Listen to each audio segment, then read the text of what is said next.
Hello student, मैं आज आपके सामने लेकर आया हूँ हर साल बोर्ड एग्जाम में पूछे जाने वाले क्वेश्चंस।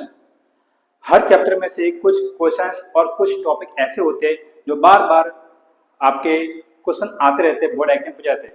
मैं आज उसी के बारे में डिस्कस करना चाहता हूँ, तो आप इस वीडियो को ध्यान से देखना। और जो मैं टॉपिक बताना जा रहा हूँ उस टॉपिक के अंदर या उस टॉपिक को या उस टॉपिक रिलेटेड जितने भी क्वेश्चन बन रहे हैं वो आपको याद करके जाने, क्योंकि इस टॉपिक के अंदर हर वर्ष हर साल बोर्ड के अंदर कुछ न कुछ क्वेश्चन आपको देखने को मिल जाएंगे, चाहे वो एमसीक्यू हो, चाहे वो शॉर्ट क्वेश्चन हो, चाहे वो लॉन्ग क्वेश्चन हो। क्लियर? तो बात करते हैं अपन चैप्टर फर्स्ट की। चैप्टर फर्स्ट का नाम है एक रासायनिक अभिक्रिया एवं समीकरण, जिसका इंग्लिश में नाम होता है केमिकल रिएक्शन एंड इक्वेशन। अब देखिए इसके अंदर चैप्टर में कौन कौन से टॉपिक होते हैं। जैसे कि पहला टॉपिक है आपका परिवर्तन। पहला टॉपिक क्या है? परिवर्तन। आपको याद करके जाना है। परिवर्तन दो तरह का होता है, एक तो होता है भौतिक परिवर्तन, एक होता है रासायनिक परिवर्तन, फिजिकल चेंज और केमिकल चेंज। अब आपको कोई भी चेंज देगा, जैसे कि लोहे पर जंग लगना, श्वसन क्रिया, पौधे का वृद्धि करना, भोजन का पाचन होना, ये किस टाइप का परिवर्तन है, तो आपको बोलना है कि भौतिक हुआ या रासायनिक। इसका क्वेश्चन हमेशा एमसीक्यू के अंदर आता रहता है। नेक्स्ट अगर टॉपिक की बात की जाए तो वो होता है रासायनिक अभिक्रियाओं के प्रकार के बारे में बात की जाती है। अगला क्वेश्चन जो बनता है टॉपिक और रासायनिक अभिक्रिया के प्रकार के बारे में। अब इसमें अभिक्रिया कितने टाइप की होती है वो आपको देखना है। एक तो अभिक्रिया होती है आपकी संयोजन अभिक्रिया, हर साल इसमें से क्वेश्चन पूछा जाते हैं। एक इसकी उल्टी होती है वियोजन अभिक्रिया, जिसको अपन डिसोसिएशन रिएक्शन भी कहते हैं, इसको अपन कहते हैं कॉम्बिनेशन रिएक्शन। अब इसका क्वेश्चन क्या आता है, क्वेश्चन में आपको बताओ, या तो बड़ा आपको डायरेक्ट क्वेश्चन पूछेगा संयोजन अभिक्रिया किसे कहते हैं, या आपको पूछेगा कि संयोजन अभिक्रिया को वियोजन अभिक्रिया की प्रतिलोम क्यों कहते हैं, उदाहरण सहित समझाइए। एक पूछा जाती है। एक आपकी अभिक्रिया है ऊष्मा के आधार पर रिएक्शन दो टाइप की होती है। एक तो होती है ऊष्माक्षेपी, जिसमें ऊष्मा का क्या होता है, उत्सर्जन होता है, और एक होती है ऊष्माशोषी, जिसमें अभिक्रिया के दौरान ऊष्मा का क्या होता है, अवशोषण होता है। ये हम सब पूछते हैं। एक होते बड़ा प्रश्न, एक आएगी आपकी रेडॉक्स अभिक्रिया। क्या आएगी? रेडॉक्स अभिक्रिया आएगी। और एक अभिक्रिया है जिसको वो हमेशा लोग पूछते रहते हैं, वो है उदासीनीकरण अभिक्रिया। कौन सी अभिक्रिया? उदासीनीकरण अभिक्रिया, न्यूट्रलाइजेशन रिएक्शन। ठीक है, ये हो गया। तीसरा जो टॉपिक है वो है आपका कंकाली समीकरण। कौन सी समीकरण? कंकाली समीकरण। ये और चौथा आपका टॉपिक है वो है रासायनिक समीकरण को संतुलित करना, बैलेंस ऑफ केमिकल रिएक्शन। इसमें से एक क्वेश्चन हर साल आपके एग्जाम में आते रहते हैं। तो चैप्टर फर्स्ट के जो टॉपिक है इसको आपको याद करना है, ठीक है ना। अब अपन अम्ल, क्षार और लवण की बात करते हैं। तो सेकंड चैप्टर का नाम है एसिड, बेस और सॉल्ट। देखो इसमें से कौन कौन से क्वेश्चन आते हैं।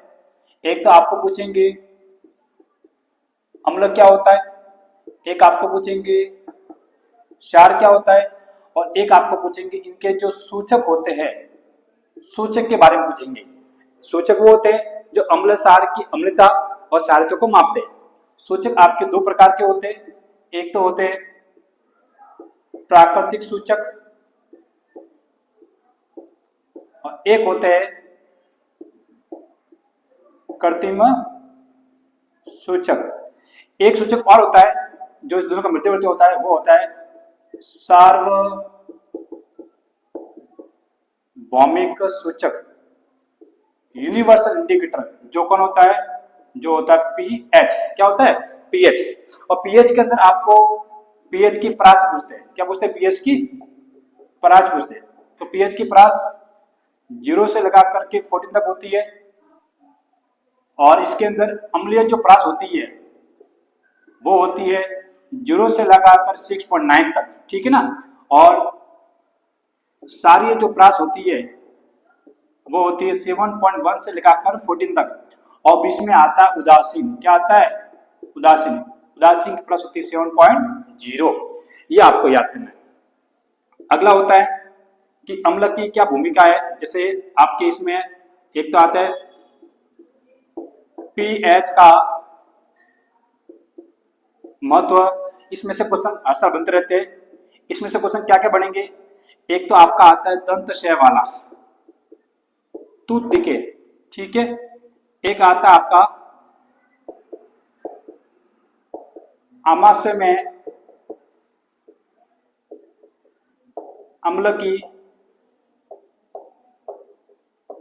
भूमिका वाला, ठीक है। और एक आता है आपका अम्लीय वर्षा वाला। ये टॉपिक है, इसमें से चैप्टर 2 से क्वेश्चन आपके बनते रहते हैं, क्लियर ना। और बाकी तो आपको पता ही है, जैसे अम्ल के अंदर आपको पता है प्रबल अम्ल कौन से होते हैं और प्रबल क्षार कौन से होते हैं। दुर्बल अम्ल की बात की जाए तो दुर्बल अम्ल कौन से होते हैं और दुर्बल क्षार कौन से होते हैं, इनके आपको उदाहरण याद करके जाना है। तो ये हो गया चैप्टर 2 से। अब है चैप्टर नंबर 3। चैप्टर नंबर 3 का नाम है धातु और अधातु, means metal and non metal की बात कर रहे हैं। तो इसमें से देखना, सबसे पहले प्रश्न आता है भौतिक गुण के बारे में, फिजिकल प्रॉपर्टीज किसकी, धातु की और अधातु की, है ना। Physical properties of metal and non metal, एक तो ये क्वेश्चन बनता है। एक आता है रासायनिक गुणों को लेकर भी अब की बार 4-5 सालों के अंदर क्वेश्चन बन रहे हैं, अंतर भी कभी पूछ लेते हैं। तो रासायनिक गुण भी पूछे जाते हैं धातु और अधातु के, ठीक है। अब देखो भौतिक गुणों के अंदर जो होता है, तो भौतिक गुणों में पर्सनल इनका क्वेश्चन कभी कभी ये भी आता है कि एक तो आघात वर्धितता क्या होती है ना, मेलेबिलिटी क्या होती है, एक होती है तन्यता क्या होती है, डक्टिलिटी क्या होती है, इनका क्वेश्चन कभी पूछ लेते हैं। और आपको कभी कभी ये भी पूछेंगे, अपवाद पूछेंगे, क्या पूछेंगे, अपवाद पूछेंगे। इसमें से क्वेश्चन एमसीक्यू के अपवाद के बन जाते हैं। अपवाद में क्या बोलेंगे जैसे कि कौन सा धातु है जो कि द्रव अवस्था में होता है, रूम का तापमान, कौन सी धातु है जो कि चाकू से आसानी काट सकती है, कौन सी धातु है जो कि हथेली पर रखकर पिघल जाती है, उसका नाम क्या है, गैलियम, है ना, बस ये गैलियम। और एक धातु है जो कि कमरे के ताप पर द्रव अवस्था में होती है, वो है आपकी मरकरी, मतलब पारा होती है। और एक वो धातु जिसको हम चाकू से आसानी से कर सकते हैं, वो आपकी सोडियम और पोटेशियम होती है। ऐसी कैसी की बात अधातु के अंदर भी आती है। अधातु में पूछते हैं आपको 9 मीटर में कि ऐसी कौन सी 9 मेटल है जो कि द्रव अवस्था में फ्रजन होती है, तो वो आपकी कौन सी आएगी, ब्रोमीन। कौन सी आएगी, ब्रोमीन।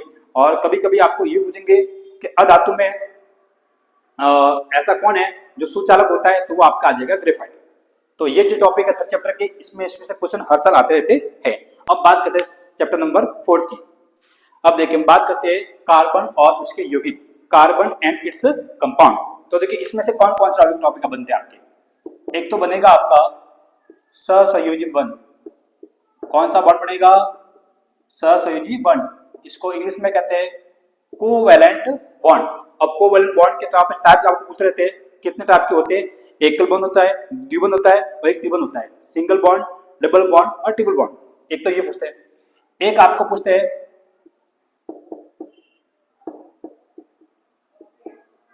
मेथेन की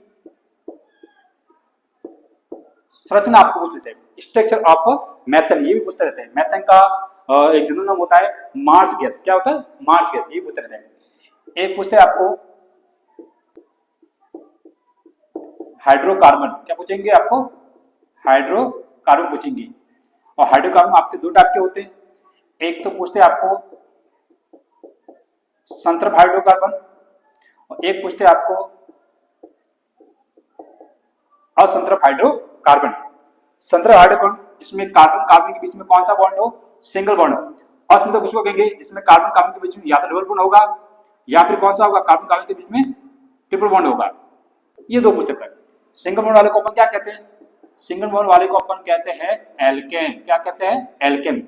और डबल बॉन्ड वाले को अपन कहते हैं एल्कीन और ट्रिपल बॉन्ड वाले को अपन कहते हैं एल्काइन। एक ये पूछते रहते हैं। क्लियर। अगला आपको पूछते हैं आईयूपीएसी नाम। क्या पूछते हैं, आईयूपीएसी नामकरण, नॉमेनक्लेचर ऑफ आईयूपीएसी। इसमें से हर साल आपके कम से कम 2 नंबर के क्वेश्चन तो बन ही जाते हैं इसमें से आईयूपीएसी के अंदर। ओके, या तो आईयूपीएसी पूछेंगे या आपको ये पूछेंगे कि आईयूपीएसी के अंदर आपको केमिकल कंपाउंड दिया हुआ आएगा। ठीक है, केमिकल कंपाउंड दिया आएगा, उस केमिकल कंपाउंड के अंदर कुछ क्रियात्मक समूह मतलब कुछ फंक्शनल ग्रुप उसके अंदर प्रेजेंट हो गए, तो उस कंपाउंड में से आपको पूछा जाएगा कि इसमें कौन सा फंक्शनल ग्रुप या इसमें कौन सा क्रियात्मक समूह प्रेजेंट है।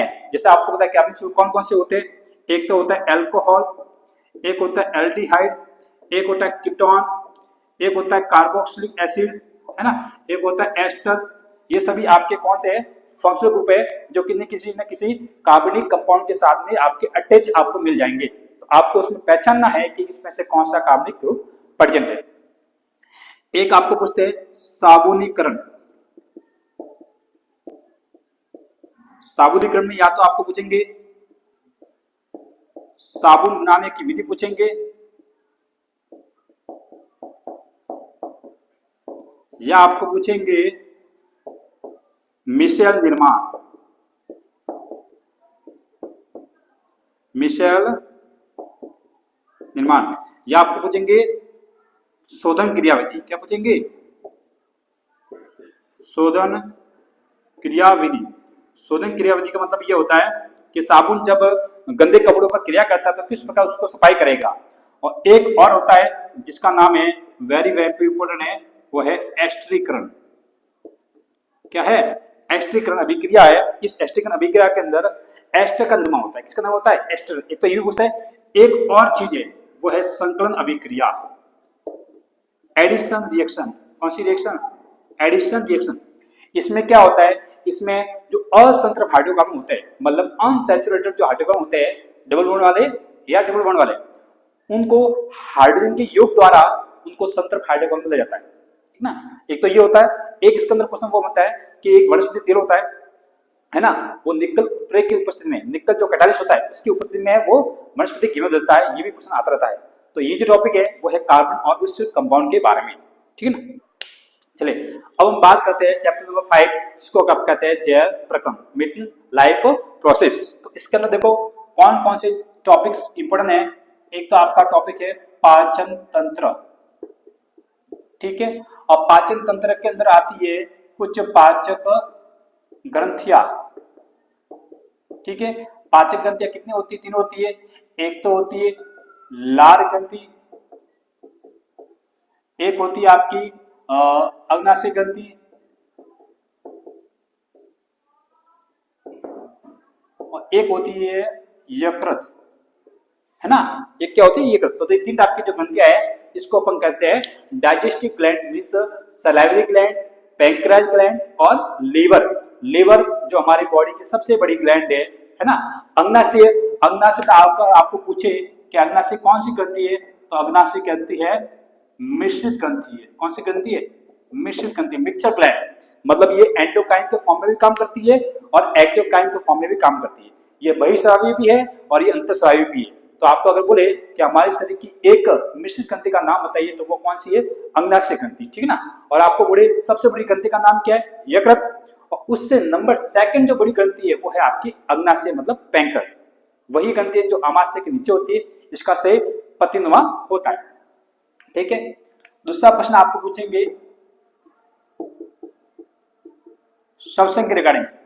श्वसन में आपको पूछेंगे वायवीय श्वसन क्या होता है और अवायवीय श्वसन क्या होता है, एक तो ये पूछेंगे, एक आपको पूछेंगे इसके अंदर निश्वसन में अंतर और उस श्वसन में अंतर, ठीक है ना, ये पूछेंगे आपको। और फिर पूछेंगे आपको श्वसन की क्रिया विधि, श्वसन क्रिया विधि आपको पूछते रहते हैं। मतलब आपको रेस्पिरेशन पूछेंगे, रेस्पिरेशन में आपको पूछेंगे एरोबिक और अनएरोबिक, फिर आपको पूछेंगे इनहेलेशन और एक्सहेलेशन, फिर आपको पूछेंगे इसकी रेस्पिरेशन की मैकेनिज्म। वायु श्वसन में आपको बड़ा याद करना है कि एरोबिक के अंदर आपके 38 एटीपी बनते हैं, जबकि अनएरोबिक के अंदर आपके 2 एटीपी बनते हैं। एरोबिक जो होता है वो माइटोकॉन्ड्रिया में होता है, जबकि अनएरोबिक जो होता है वो यीस्ट के अंदर होता है, ठीक है ना। तीसरा टॉपिक है रक्त में। रक्त में आपको रक्त का एक तो पूछते हैं पीएच, क्या पूछते हैं, पीएच, जो कितना होता है 7.4। एक तो क्वेश्चन ये आता है, एक क्वेश्चन आपका आता है परिसंचरण तंत्र के बारे में, परिसंचरण तंत्र के बारे में। और चौथा टॉपिक है उसमें आता है उत्सर्जन। उत्सर्जन, उत्सर्जन में आपको पूछेंगे, एक तो पूछेंगे नेफ्रॉन की संरचना, नेफ्रॉन की संरचना, ठीक है ना। अब इसमें से हर साल क्वेश्चन आपके बनेंगे अथवा में से, क्योंकि ये क्वेश्चन आपके लॉन्ग क्वेश्चन में ही पूछ जाएंगे, या तो ये वाला अथवा में आएगा, या ये वाला अथवा में आएगा। मतलब कोई भी अथवा में आएगा तो आपको इसमें से 2 याद करके जाने परफेक्ट, 2 में से आपको एक तो आपको अपने बोर्ड पेपर में मिल ही जाएगा, ठीक है ना। तो ये आपके टॉपिक हो गए लाइफ प्रोसेस के बारे में। चलते अपन नेक्स्ट चैप्टर की तरफ। अब अपना नेक्स्ट टॉपिक है जनन, जिसको अपन कहते हैं रिप्रोडक्शन। इसके अंदर देखो टॉपिक कौन कौन से है। एक टॉपिक है आपका जनन के अंदर आपको पूछेंगे अलैंगिक जनन,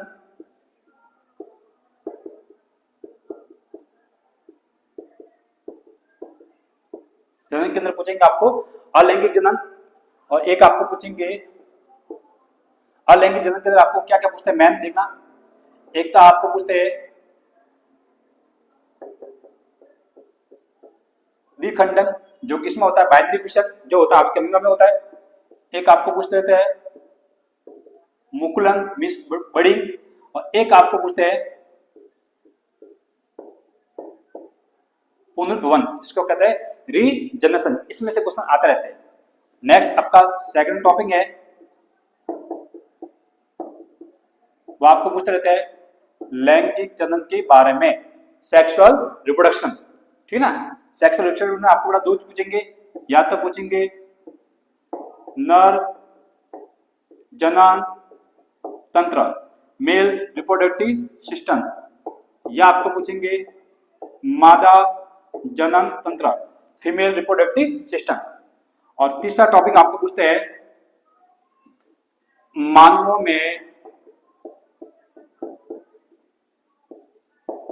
में लिंग निर्धारण, sex determination in a woman, ठीक है ना। तो ये क्वेश्चन है वो आपके एग्जाम में आते रहते हैं। अब हम चलते हैं नेक्स्ट चैप्टर की तरफ। चलिए अगला टॉपिक है आपका चैप्टर है चैप्टर नंबर 7 नियंत्रण एवं समन्वय में कंट्रोल एंड कोऑर्डिनेशन। तो देखिए इसके बारे में बात करते हैं। तो इसमें मेन टॉपिक निकल के एक आता है जो कि लॉन्ग क्वेश्चन पूछता है, उसका नाम है प्रतिवर्ती क्रिया, जिसको अपन कहते हैं रिफ्लेक्स आर्क। दूसरा क्वेश्चन पूछते हैं आपको तंत्रिका कोशिका मीन्स न्यूरॉन, क्या पूछते रहते हैं, न्यूरॉन, जिसका आपको पता है कितने पार्ट होते हैं, 3 पार्ट होते हैं। एक तो होता है ध्रुमाशय, जिसको अपन कहते हैं डेंड्रोइड्स, एक होता है कोशिका काय, जिसको कहते हैं सेल बॉडी, एक होता है तंत्रिकाक्ष, जिसको कहते हैं एक्सॉन, क्या कहते हैं, एक्सॉन। ये क्वेश्चन पूछा है। और एक आपका आता है मस्तिष्क को लेकर, किसको लेकर, मस्तिष्क को लेकर। और मस्तिष्क में भी आपको खास आपका पूछते हैं, एक पूछेंगे अग्र मस्तिष्क, मस्तिष्क आपको पता है पार्ट कितने होते हैं, अग्र मस्तिष्क, मध्य मस्तिष्क और एक होता है पश्चिम मस्तिष्क। अग्र मस्तिष्क के अंदर वापस 3 पार्ट होते हैं आपको। एक पूछेंगे आपको परम मस्तिष्क, जिसको कहते हैं सेरेब्रम, ये अपने ब्रेन का सबसे बड़ा पार्ट है। और एक इसके अंदर पूछते हैं हाइपोथैलेमस का। एक थैलेमस भी है लेकिन उसका क्वेश्चन इतना आता नहीं है, दोनों क्वेश्चन ज्यादा आता है। और मध्य मस्तिष्क है, इसमें क्वेश्चन एक ही पूछेगा कि मध्य मस्तिष्क के प्रत्येक भाग को अपन क्या कहते हैं, तो वो पूछेंगे कार्पोरा क्वाड्रिजिमिना। क्या कहते हैं? कार्पोरा क्वाड्रिजिमिना कहते हैं। पश्च मस्तिष्क के अंदर वापस 3 भाग आते हैं। एक तो आएगा आपका पॉन्स जो कि अनैच्छिक क्रिया के उत्तरदायी है ना, और एक आएगा आपका मेडुला जो ये भी अनैच्छिक क्रिया के उत्तरदायी है, रक्तचाप के लिए, श्वसन के लिए, वमन के लिए, और एक आता है अणुमस्तिष्क जो कि शारीरिक संतुलन के लिए आवश्यक है, फिजिकल बैलेंस के लिए आवश्यक है। ठीक है ना, तो ये आपके चैप्टर 7 के अंदर टॉपिक याद करना है, इसमें से क्वेश्चन आपके पक्का नहीं पक्का बनेंगे। चलो नेक्स्ट चैप्टर की बात करते हैं। चलिए नेक्स्ट चैप्टर आपका आनुवांशिकता, जिसको अपन कहते हैं इंग्लिश में जेनेटिक्स। देखो इसमें से कौन कौन से टॉपिक बनते हैं जिसके अंदर क्वेश्चन आते हैं। एक तो आपको बोलेंगे कि आनुवांशिकता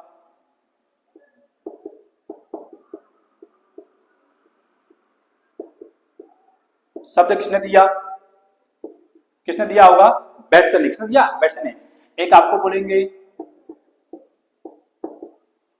आनुवांशिकता के जनक कौन है, तो वो है आपका ग्रेगर जॉन मेंडल।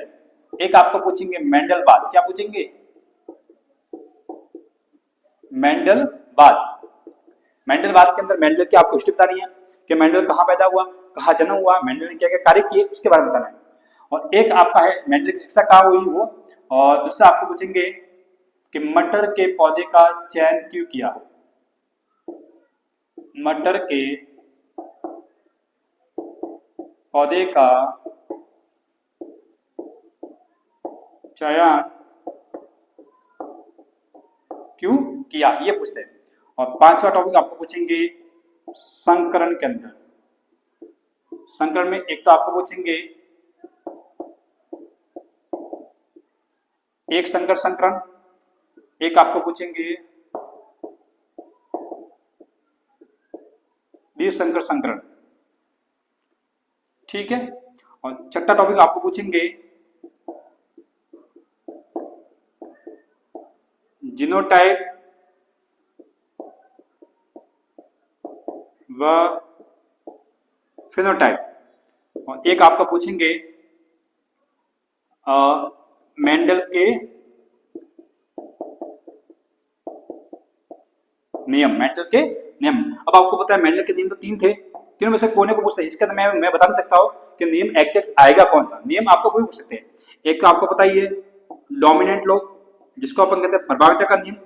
एक कहते हैं सेग्रीगेशन का नियम, जिसको अपन कहते हैं पृथक्करण का नियम। और एक होता है आपका स्वतंत्र अपव्यय का नियम, free assignment law. Free assignment law, ये दोनों नियम है वो किस पे डिपेंड है?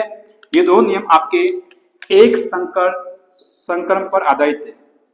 ठीक है, और ये जो नियम है वो है द्विसंकर संकरण पर आधारित है। तो ये क्वेश्चन है चैप्टर 8 के जेनेटिक्स के। अब बात करते हैं नेक्स्ट चैप्टर फिजिक्स के बारे में बात करते हैं। अगला चैप्टर है आपका प्रकाश, जिसको अपन इंग्लिश में कहते हैं लाइट। क्या कहते हैं? लाइट। तो सबसे पहले इसमें टॉपिक पूछेगा प्रकाश की घटना को लेकर। प्रकाश की घटना को लेकर, तो प्रकाश की घटना आपको पता है इस चैप्टर के अंदर 2 ही घटना देखने को मिलेगी। एक तो घटना है जिसको अपन कहते हैं अपवर्तन, एक आपको पूछेंगे परावर्तन। अपवर्तन जो घटना होती है वो किसमें होती है? लेंस में होती है। और परावर्तन जो घटना होती है वो किसमें होती है? दर्पण मतलब मिरर में होती है। दोनों पूछेंगे। अपवर्तन के अंदर अपवर्तन का लॉ आ गया, नियम आ गया, और परावर्तन के अंदर परावर्तन का नियम और परावर्तन का लॉ आ गया। ठीक है ना, एक तो टॉपिक आपका ये हो गया। दूसरा टॉपिक आपको पूछेंगे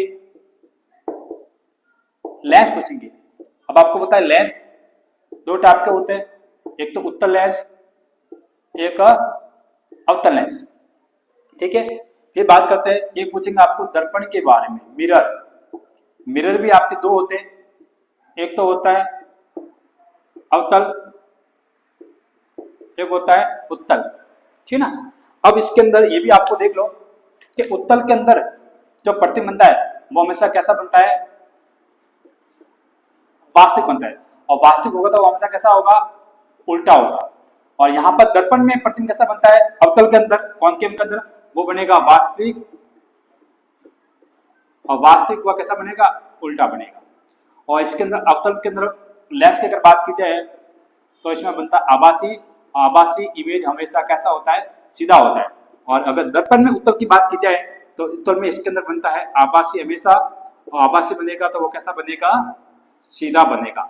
मतलब अगर कॉमन सी बात की जाए कि लेंस के अंदर जो घटना उत्तल के साथ हो रही है, जो घटना कॉन्वेक्स के साथ हो रही है, वह की वह घटना अवतल में, दर्पण में अवतल के साथ हो रही है। और ये देखो अवतल में यहाँ पर लेंस के साथ हो जाए, वो उत्तल में दर्पण के साथ हो रहा है। ठीक है, तो ये क्वेश्चन बोलेंगे। अगले है आपको पूछेंगे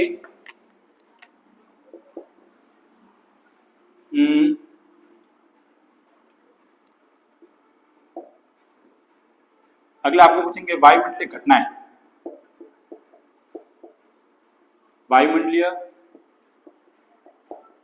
घटनाएं, वायुमंडलीय घटना के अंदर आपको पूछेंगे आकाश का नीला दिखाई देना, एक तो ये पूछेंगे। एक आपको पूछेंगे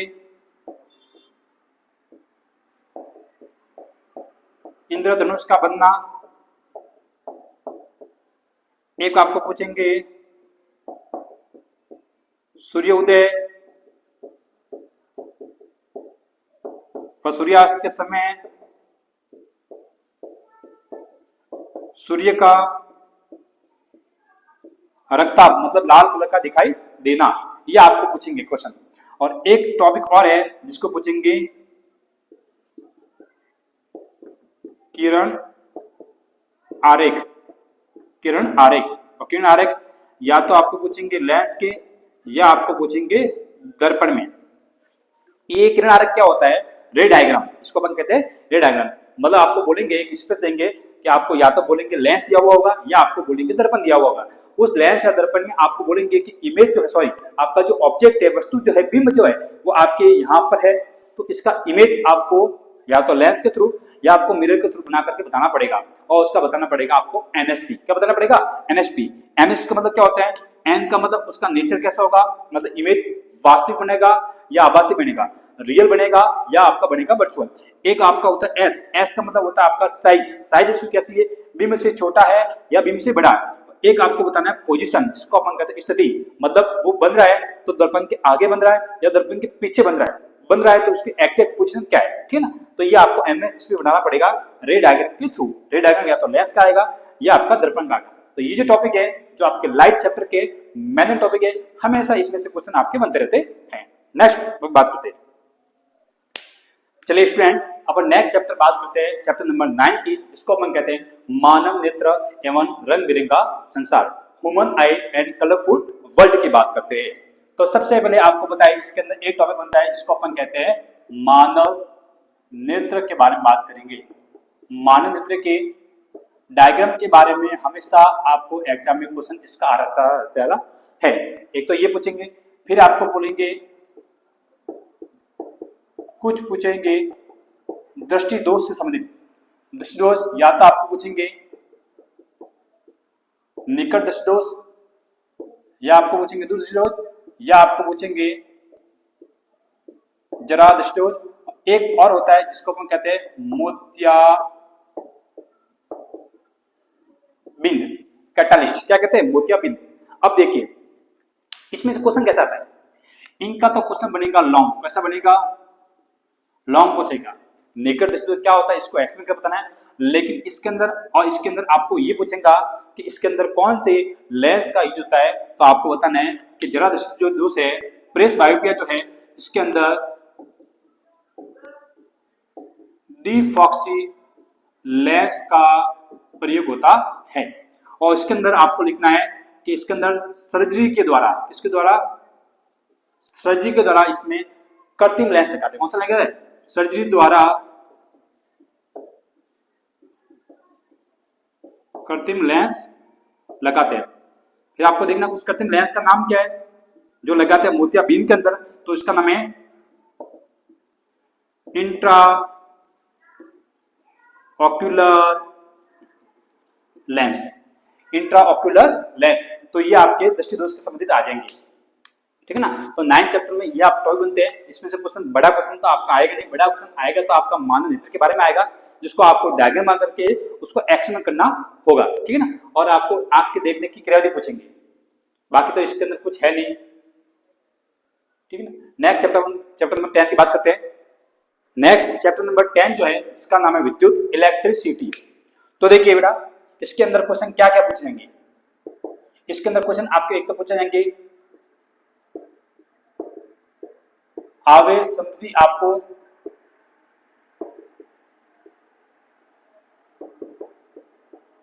आंख के प्रश्न पूछ सकते हैं। कौन सा प्रश्न पूछ सकते हैं? आंख के प्रश्न, जिसको आपको पता है Q बराबर, इसका फॉर्मूला होता है Ne। क्या होता है? Q बराबर Ne होता है। इसमें आपको पूछेंगे कि इलेक्ट्रॉन की संख्या इतनी हुई है तो आपके ऊपर, इसके ऊपर आवेश कितना होगा, ये आपको पूछेंगे, ठीक है ना। एक आपको पूछेंगे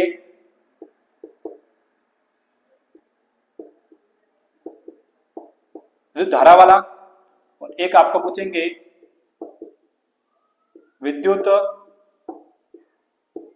विभव। इसके क्वेश्चन कम ही आते हैं विद्युत धारा के अंदर। इसमें दोनों क्वेश्चन छोटे छोटे पड़ेंगे। धारा किसे कहते हैं आपको बताइए, और धारा मापने का यंत्र क्या होता है? अमीटर होता है। अमीटर को परिपथ में किस क्रम में जोड़ते हैं? तो आपको पता होना चाहिए अमीटर को परिपथ में श्रेणी क्रम में जोड़ते हैं। फिर आपको पूछेंगे कि एक आदर्श अमीटर का जो प्रतिरोध होता है वो कितना होता है? तो आपको लिखना अनंत होता है। फिर आपको पूछेंगे विद्युत विभव, है ना, तो इसका सूत्र आपका लिखना है V बराबर W/Q हो जाएगा। और W/Q होने के बाद आपको पूछेंगे कि विभव मापने का जो यंत्र है वो है वोल्टमीटर। कौन है? वोल्टमीटर। और वोल्टमीटर को परिपथ में किस क्रम में जोड़ते हैं? तो आपको लिखना होगा समांतर क्रम में, या आपको पैरेलल सीरीज के अंदर जोड़ेंगे। फिर आपको बोलना पड़ेगा कि एक आदर्श वोल्टमीटर का जो प्रतिरोध होता है वो कितना होता है? शून्य होता है। कितना होता है? शून्य होता है। ये आपको पूछे थे।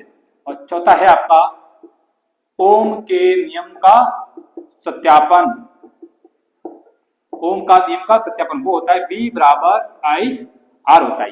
ये फॉर्मूला आपको सबको ध्यान रखना है, जिसके अंदर R क्या है? R आपका रेजिस्टेंस है, प्रतिरोध है, ठीक ना। अब यहाँ पर 5वां टॉपिक पूछेंगे प्रतिरोध। क्या पूछेंगे? प्रतिरोध पूछेंगे। अब प्रतिरोध के अंदर या तो आपको पूछेंगे श्रेणी क्रम, या आपको पूछेंगे समांतर क्रम। टॉपिक इसमें से बनेंगे। और एक बनता है इसका डायग्राम देख पूछ सकते हैं कि आपको एक प्रतिरोध का सर्किट का डायग्राम दिया हुआ होगा।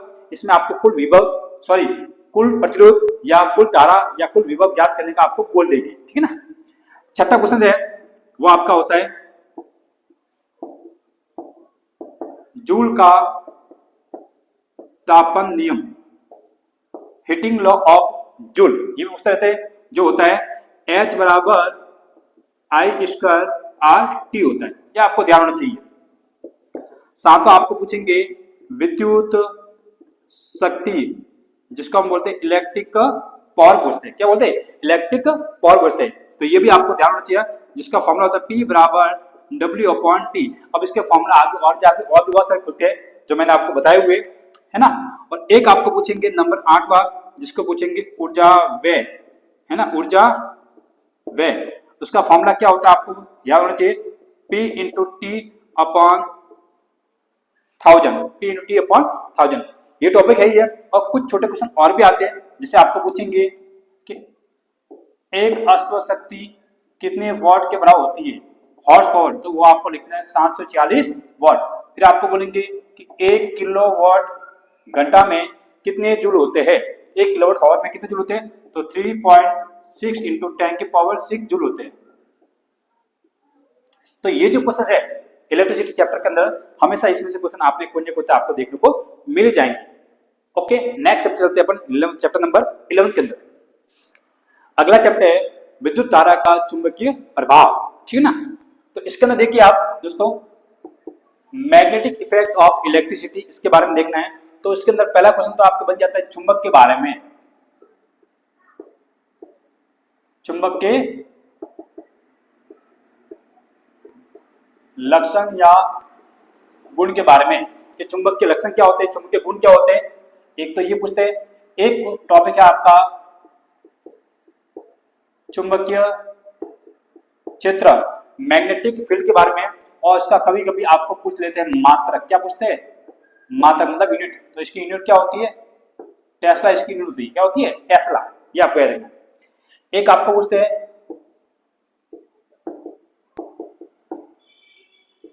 दक्षिण हस्त का नियम, एक आपको पूछेंगे दक्षिण हस्त का नियम, उसको देने वाले कौन थे? उसको देने वाले थे मैक्सवेल। और एक आपको पूछते हैं वाम हस्त का नियम, राइट हैंड लॉ।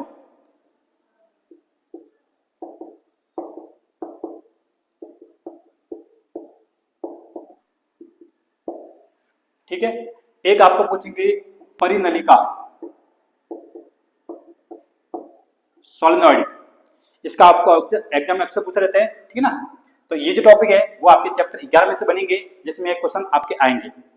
नेक्स्ट अपन बात कर लेते हैं चैप्टर नंबर 12, जिसको हम कहते हैं हमारा पर्यावरण।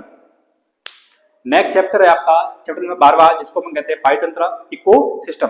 तो देखिए स्टूडेंट्स, इसमें से कौन कौन से क्वेश्चन आपके बनेंगे। एक क्वेश्चन तो आपका बनेगा पारितंत्र क्या होता है, what you mean by ecosystem. एक क्वेश्चन बनता है आपका खाद्य श्रृंखला का, फूड चेन। और एक क्वेश्चन बनता है आपका खाद्य जाल का, फूड वेब। एक क्वेश्चन बनेगा आपका